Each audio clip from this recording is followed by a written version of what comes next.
I love filming on Fridays, Dan, because I'm in a good mood. Can you tell I'm in a good mood? Yes. I'm in a good mood because it's Friday and I've got the weekend off for a change. And you've let me out the office. And I'll let you out the office. And today we have got a lovely 2008 Princess 45. Now this is another one of our part exchanges. Now for those of you that don't understand the boat industry, which includes myself, we do actually own a lot of these boats. Some people broker them where they act as the agent, which we do as well. And some companies like ours actually own the boats. So we took this in part exchange against a Princess 49 Flybridge, didn't we? Do you remember? And it's just arrived by sea. And it's also just arrived with this one, Dan. Have you seen this one? Come, if you stand back over here, it looks better from the side, I think. This is a, no it's not, it's a Fairline F-Line 33, and it's the first one we've ever taken in. So I've just taken that in, we've taken that in. What's that one? That one's just arrived, what's that? Oh, it's a Bavaria R40 that arrived a couple of nights ago. So what happens in the boat industry, if the weather's bad, nothing arrives because the sea's too rough, isn't it, Dan? Yep. But when the sea's quiet, they come up like an armada. They come, didn't they? That day there was three, didn't they? Three arrived?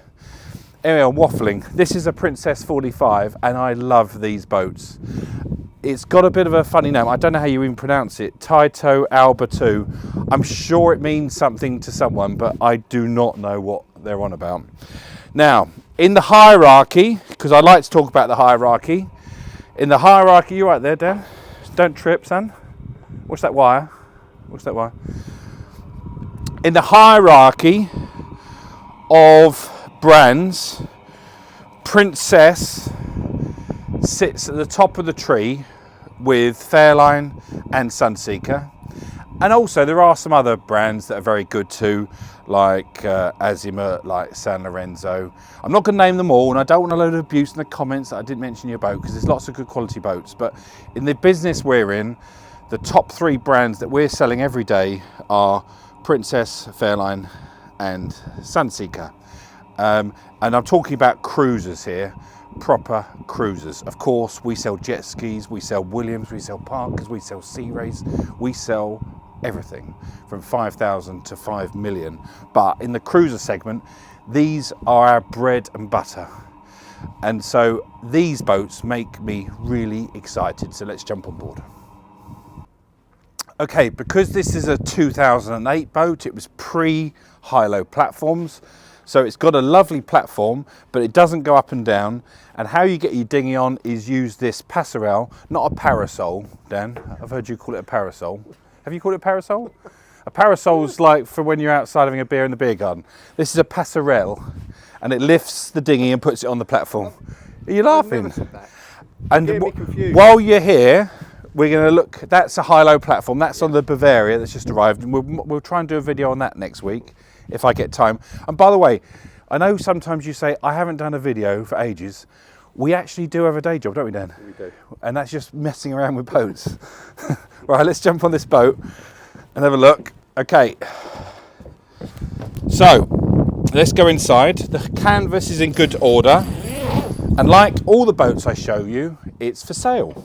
And we love part exchanges. So if you've got a part exchange, you want to move up to this lovely Princess, then send us an email, sales@boats.co.uk. Come on board, Dan, come on board. Okay, so coming to the cockpit, and it just oozes quality and coziness, this Princess. And this boat is also shaft drive.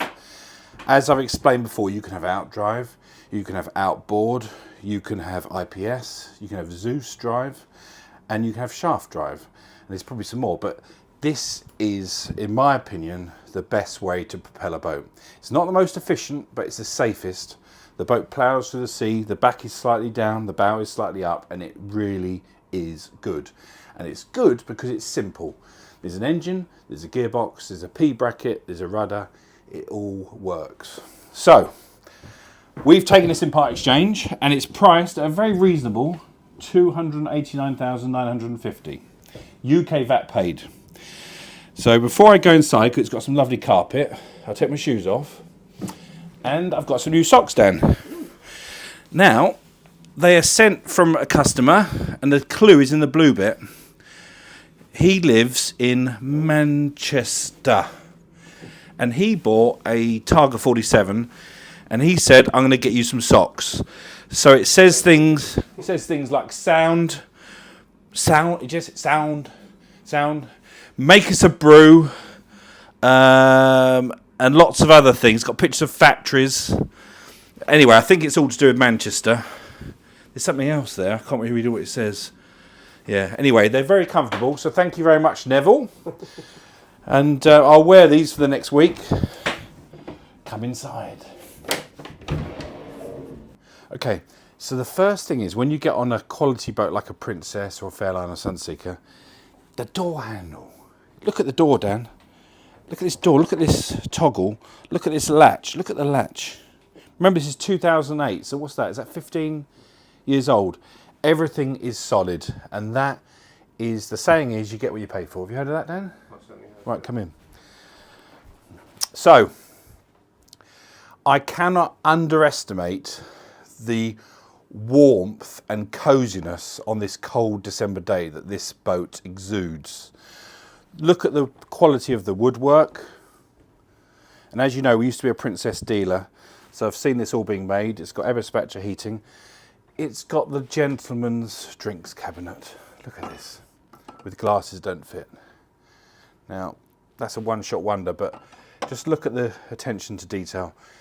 It's got a barometer and a clock. I think they're Princess ones. I can't tell. The wood has got a lovely, rich gloss to it. The leather will be the finest leather. Okay, the TV's not the finest, it's an LG. But, you know, you get the gist. It's a really well-built boat. And this carpet, Dan, is very soft, isn't it? Now, if you're being pernickety, don't zoom in too much. If you're being pernickety, you'd probably change it, wouldn't you? But it's lovely. It's soft. It's got underlay. The ceiling's in good shape. It's a lovely, lovely boat. Now, before you see it on the screen, I'm going to tell you this boat has got one problem, hasn't it? The heat from the sun damages these dashboards. And the dashboard is black, which it should be, because you don't want it to reflect. So if in my shots you see the dashboard looks a bit grotty, we're not going to zoom in. It's because it is. And we are in the process of fixing it. We have to repaint the dashboard. We have to do things like that to make the boats look nice. So if you see it before we've done that, you can't say I haven't told you. So let's go to the lower helm. Yeah, Dan said I shouldn't have mentioned the dashboard. You did, didn't you? Yeah, but I know we're fixing it, but well, it's bad, let's be honest. But I know it looks bad, but we're fixing it, and it is a common problem. We didn't make the boat. We didn't make the boat, son. It's a design issue with the boat. Right, lower helm, come and sit next to me. They've got lovely bucket seats. You can grab that one.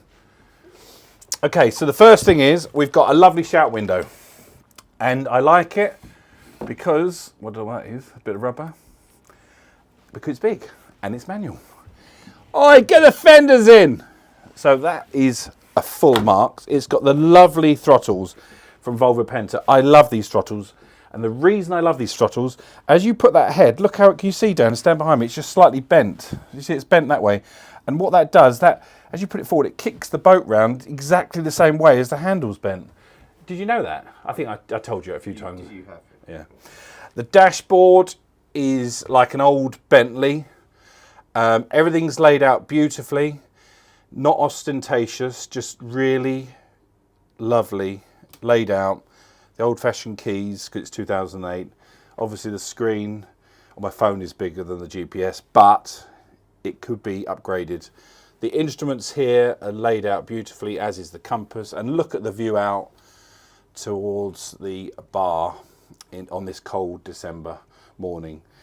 Top marks for a beautifully laid out dashboard and lower helm.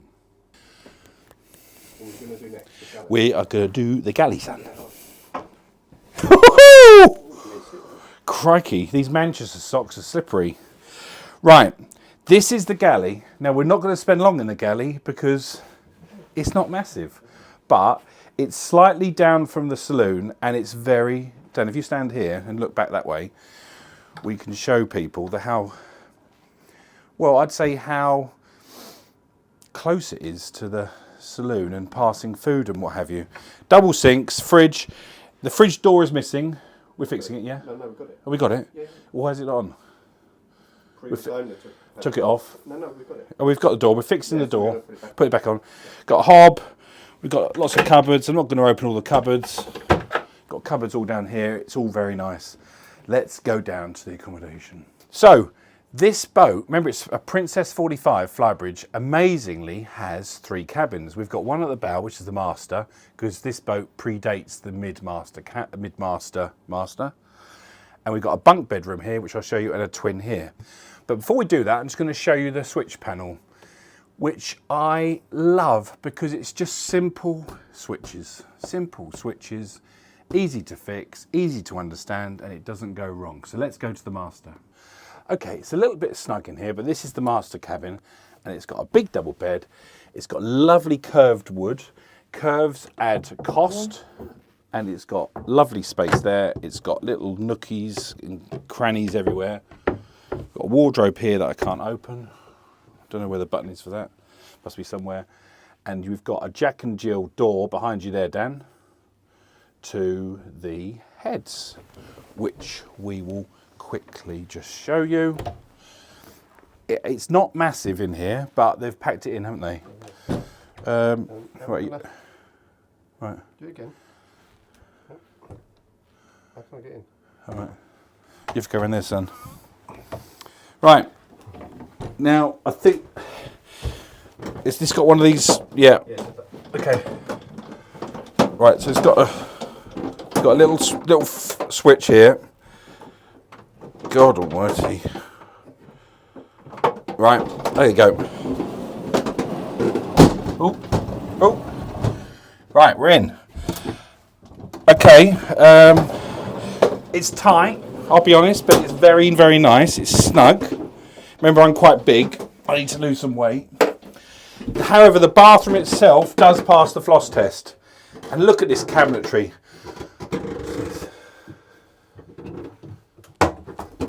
What's going on here? Toilet roll holder. We've got a razor point, we've got a toilet roll holder, we've got a teaspoon, we've got a creaky floor. Well, the spoon was in. Oh, right. What did you do? Oh, It's a wedge. I'll leave that to someone else. The bathroom's very nice, apart from that catch. So just forward of the master, you've got your day head. Dan will just put his head in there to show you that, which is nice. So your guests on board during the day can use that toilet. And then walking aft to the port side, we have this lovely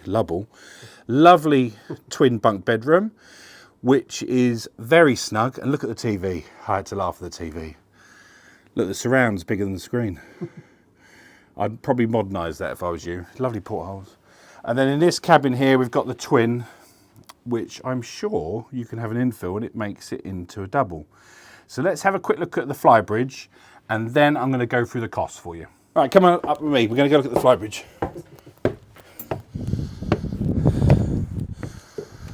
You come around here, Dan, actually. I thought you said you got all the covers off, son. You didn't say about the Flybridge. Okay, so we haven't taken the Flybridge covers off because it's been an icy cold morning. It's in December. So what we're going to do now, we're going to show you a picture of the Flybridge, and I'll just trust me, it's a lovely Flybridge, I promise you. So let's run through the costs. Okay, so we're going to go through the costs now. Section 1 is buying the boat. This boat is our stock, and we have priced it very competitively at $289,950. 30% deposit would be $86,985, which gives a finance advance if you borrow the money of $202,965. That gives you a payment per month of $2,693, and that's based on a 10-year straight line repayment, no balloon, and about 10.72% APR, which is how it is these days, guys. It was cheaper a few years ago. Finance per annum, £32,000. Okay, so fuel. At 20 knot speed, this boat will burn about 100 litres per hour for both engines. Diesel price in December 23 is £1.55 in the UK per litre. The cost is about £155 per hour. Average UK use is about 50 hours, and that gives an adjusted cost of about £7,750 per year. Section 3 is fixed costs. To berth this boat in the UK in Southampton area is about £8,250. Servicing is a very reasonable £2,500, and the reason that is because it's shaft drive. Each engine needs oil and filters. There's no pods. Sometimes you have to change the cutlass bearings, but not on an annual general maintenance, so it's quite reasonable. Other maintenance, £3,000 per annum, anti-fouling, polishing, that kind of thing. Insurance is about £3,000 as well. Gives you a total fixed cost of about £16,750. Okay, section 4 is variable costs. Depreciation. Well, it's difficult at the moment because it's busy one week and quiet the next, and different models sell and don't sell. I'm going to estimate depreciation at £15,000 for the next 12 months on this boat. Fuel is, we've done that previously, £7,750. Finance, we did that earlier, is £32,334, which gives a total variable cost of about 55 grand. Okay, so the last section is JB's measure of pleasure. Accommodation, well, to pack 3 cabins in a 45-footer, I think it's really clever. They are cosy, but what's wrong with being cosy? 9 out of 10. Style, we'll show you a picture of the outside. She's a very good looking boat. Obviously, it's an older boat now, but it's one of those classics that won't go out of fashion, so I'm going to give it 7 out of 10. Fun, well, all boats are fun, but this is not going to be as much fun as a sack stall with twin 300s on the back, so it's 7 out of 10 for fun. Running costs, well, I think they're quite reasonable for a boat of this age, and that's because of the shaft drive, so 9 out of 10 on running costs. Quality, well, everywhere you look, it's beautifully made, like the Fairlines, like the Sunseekers and some other brands, so 9 out of 10 on quality. You'll really appreciate that. The total is 41 out of 50, which is 82%. And in summary, I would say this is a really good boat for that older couple who want to go cruising around the seas and enjoy quality, enjoy good seakeeping, and it's just a lovely, lovely boat to own. And we've got it for sale, and you can buy it, and I'll take your part exchange. Right, so let's go look at the Flybridge. You did that on purpose, didn't you?